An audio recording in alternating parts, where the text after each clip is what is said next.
stuff. Now I'm going to move to more positive stuff, and that is getting fishermen more involved in this process. Some of you guys already are, but the interesting thing is that fishermen have a lot of information that tells us additional things that we don't know from the normal scientific sampling, and I say that as a scientist. So one of the projects that I worked on, and some of the people in the audience worked on it with me, is I sat down with a map of Indian River Lagoon and asked people who've been fishing, recreationally fishing, guiding or fishing in the river for at least 40 years to, by decade, draw on the map in different colored markers for decade their top go-to spots. Not everywhere they fished, but if they had important clients in town, where would they go? You can see on the left, from the 1990s, they drew 254 different fishing spots. By more recently, 2020, it was down to 93. And if you spend time in the water, you know exactly what I'm talking about. The places you can go and have a good shot of catching fish for your clients or for yourself have really shrunk.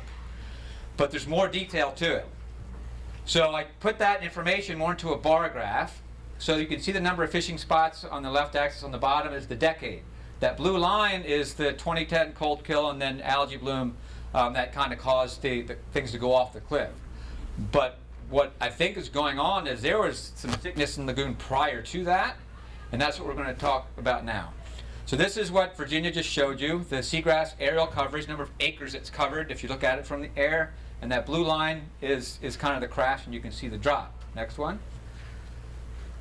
If you take a look at that bottom graph, you can see the fishing effort was already declining in the 2000s before 2010. And some of you longtime anglers have talked to me about this a number of times. And I think we can figure out what's going on. Next one. This is that same graph. The green bars are the aerial coverage, the number of acres. The red bars are what we call percent cover. So if you looked at a square on the bottom, what percentage of that bottom is actually covered by seagrass? Is it very sparse or is it very thick? If you take that next one, that is, on the left is thick seagrass. That's high percent cover. On the right, it's still considered seagrass coverage from an aerial perspective, but it's only like 3 or 4% cover. Now, if you're fishing, which one are you going to? Grass. We just heard about what the grass looked like. Grass is coming back. In some places it's thick. In some places it's pretty sparse. So there's a difference between coverage and what the composition of that coverage, the quality of that coverage is.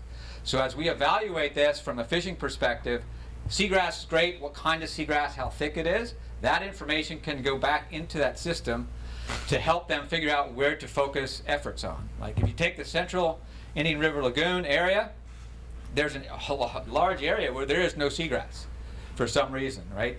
If we went back and looked at some of those areas that people had circled from 20, 30 years ago, that was a hot spot.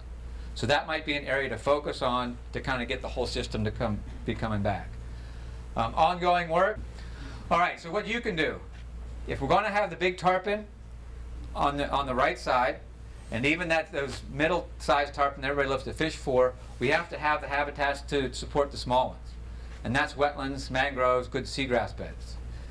So what you can do is you have to be involved. If you're a fisherman and you're not involved like these guys are, you need to be involved.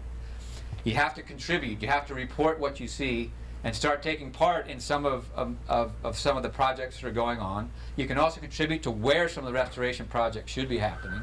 But most importantly, you can let the resource managers and the politicians know to keep this going, because this has to be a long-term investment. I grew up in Chesapeake Bay back in the 70s when the bay collapsed.